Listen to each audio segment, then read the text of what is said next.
Can you imagine a world without the study of science? Some of you may find the subject boring at school, but we can't deny how much the quality of life has progressed thanks to science. But Nick, when do we draw the line when science starts to do harm and not good? When studies and experiments are done at the cost of doing harm to people, do we still thank science for that? Hey guys, it's Nick. And it's Josh, and we're from Eventful Insights. Today we'll be venturing into a new topic and discovering the 8 most disturbing human experiments in history. Are you ready to find out? But since we're already talking about experiments, let's have some little trivia to get our brains pumped up, shall we? Which scientist discovered the laws of gravity? Is it A, Albert Einstein, or B, Isaac Newton? We'll give you 5 seconds to put your answers below.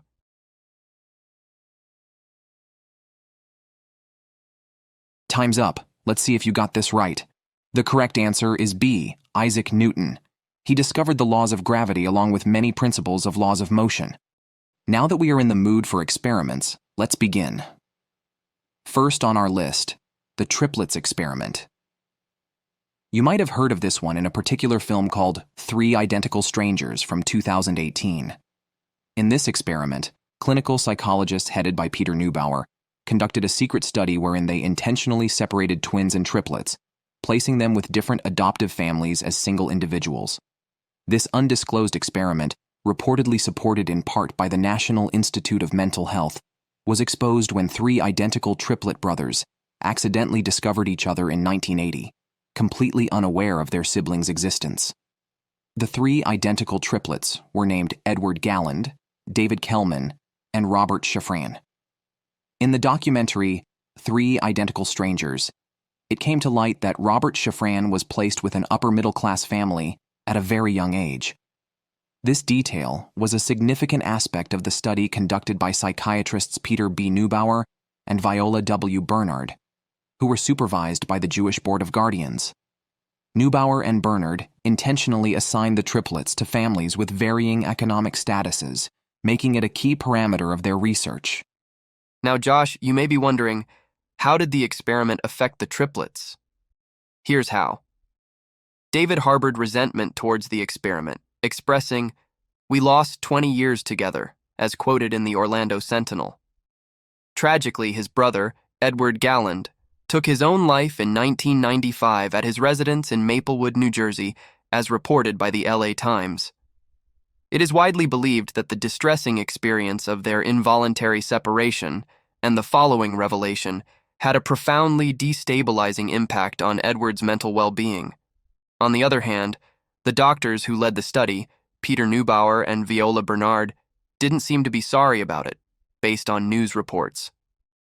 They believed they were helping the kids by separating them, thinking it would help them develop their own personalities. Bernard's comments were mentioned in Colette. As for what Neubauer found out from this secret and controversial experiment, we can't know for sure. The results are kept in a Yale University archive, and they won't be revealed until 2066, as reported by NPR in 2007. Wow, that is truly sad and cruel. First, we learned about a disturbing experiment conducted by doctors. Now here's a controversial experiment conducted by a Stanford professor emeritus. In 1971, Philip Zimbardo, who is now a retired psychology professor at Stanford University, aimed to explore the nature of human nature by investigating what happens when good people are placed in evil situations. However, many criticized the way he conducted the study, considering it unethical.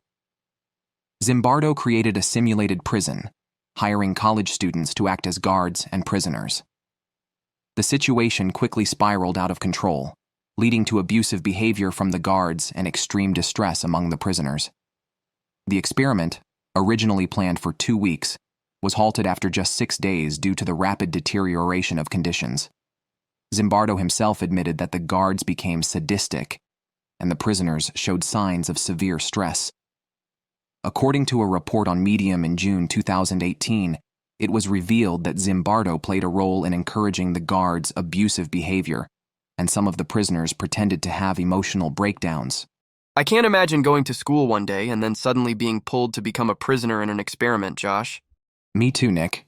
That must have been really stressful and depressing. Well, now the third experiment on our list is about the experiments conducted by Josef Mengele, also known as the Angel of Death. During the Holocaust, Josef Mengele, a doctor working for the SS at Auschwitz, searched incoming trains for twins to use in his experiments. His goal was to support his beliefs in the racial superiority of Aryans. He collaborated closely with the Kaiser Wilhelm Institute of Anthropology, Genetics, and Eugenics in Berlin-Dahlem to study twins and the physical characteristics of dwarfism. One observer recounted how Josef Mengele forcefully took a baby from its mother's womb and tossed it into an oven because it wasn't a twin, which he preferred.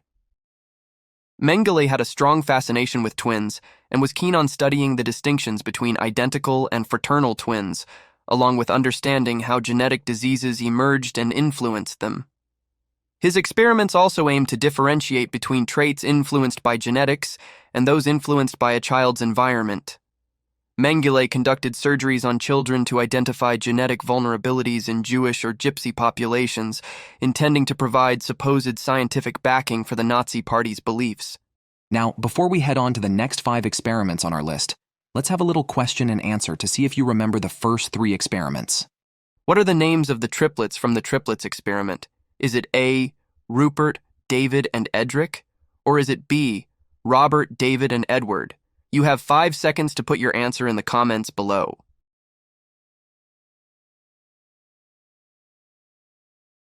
Let's see if you remembered the names correctly. The correct answer is B, Robert, David, and Edward. Did you answer the question right? Then let's continue with our list. The 4th experiment on our list is about the brutal experiments conducted by a member of the Japanese Imperial Army. In the 1930s and 1940s, the Japanese Imperial Army, led by General Shiro Ishii at Unit 731, conducted brutal biological warfare experiments in China. Historian Sheldon H. Harris estimates up to 200,000 deaths. Diseases like plague and cholera were studied, and atrocities included contaminating wells and spreading plague-ridden fleas in Chinese cities using clay bombs. Prisoners were subjected to freezing marches and experiments to find frostbite treatments. Former members of the unit revealed to the media that prisoners were exposed to poison gas, subjected to pressure chambers until their eyes popped out, and dissected while still alive and conscious. After the war, the U.S. government kept these experiments confidential to foster Japan as a Cold War ally, as reported by The Times. It wasn't until the late 1990s that Japan officially acknowledged the unit's existence, and it took until 2018 for The Guardian to disclose the names of thousands of unit members. Aside from the wars, it horrifies me to know how brutal the experiments were too, Nick. That's right, Josh. And it really took Japan too long to acknowledge it. Now, for our 5th experiment, the government was involved. Between 1946 and 1948, the U.S. and Guatemalan governments collaborated on a study where 1,500 Guatemalan men, women, and children were intentionally infected with syphilis, as reported by The Guardian. The aim was to test chemicals to prevent the disease from spreading. According to Michael A. Rodriguez in a 2013 paper, the experiments weren't done in a clean clinical setting with pinprick vaccinations or oral pills. Instead, vulnerable individuals, some in desperate conditions, were systematically and repeatedly mistreated, intensifying their suffering. But it was found that those who contracted syphilis received penicillin as treatment, but the records suggest no follow-up or informed consent from the participants. Now, Nick, we're down to our last 3 experiments. Really? Wow, that was quick. Let's go ahead and find out the last 3. In 1939, speech pathologists at the University of Iowa aimed to prove their theory that stuttering was a learned behavior caused by a child's anxiety about speaking. Unfortunately, their approach involved trying to make orphans stutter by telling them they were destined to develop a stutter in the future. The researchers spoke to children at the Ohio Soldiers and Sailors Orphans Home, informing them that they were showing signs of stuttering and advising them not to speak unless they could be certain they would speak correctly. While the experiment did not induce stuttering, it did make previously normal children anxious, withdrawn, and silent. This study became known as the monster study, a term coined by future Iowa pathology students, as mentioned in a 2003 New York Times article on the research. I feel bad for those children, Josh. I agree with you. They were living a normal life at first. Now, our seventh experiment on the list is slightly different from the others. Let me tell you why. Before the 1830s, the only bodies that anatomists could legally dissect were those of executed murderers. Since there weren't many executed murderers available, anatomists started buying bodies from grave robbers or even doing the grave robbing themselves. In Edinburgh, William Hare and his friend William Burke came up with a way to provide fresh corpses to the city's anatomy tables without actually stealing bodies. Between 1827 and 1828, they smothered over a dozen lodgers at Hare's boarding house and sold their bodies to anatomist Robert Knox, as detailed in Mary Roach's Stiff: The Curious Lives of Human Cadavers. Wow, that was truly sick and cruel, Nick. Now, our last experiment on the list. Are you ready? Marion Sims, considered the father of modern gynecology, gained fame by conducting experimental surgeries on slave women, often performing multiple surgeries on each person, as reported by The Atlantic. Sims is a controversial figure because he treated vesicovaginal fistula, a condition causing immense suffering. Women with fistulas, tears between the vagina and bladder, experienced incontinence and faced societal rejection. Sims conducted these surgeries without anesthesia, partly because anesthesia was a recent discovery, and partly because he believed the operations were not painful enough to justify the trouble, as mentioned in a lecture according to NPR. There is ongoing debate about whether Sims's patients would have willingly chosen the surgeries if they had complete freedom to decide. However, according to University of Alabama social work professor Durenda Ohanuga in the Journal of Medical Ethics in 1993, Sims manipulated the social institution of slavery to perform human experimentations, which by any standard is unacceptable. Apart from these 8 experiments, there have been many other bad experiments done in the name of science. These instances show that while science usually helps save lives, there are times when scientists do terrible things to get results. So that's it. Those were the 8 most disturbing human experiments in history.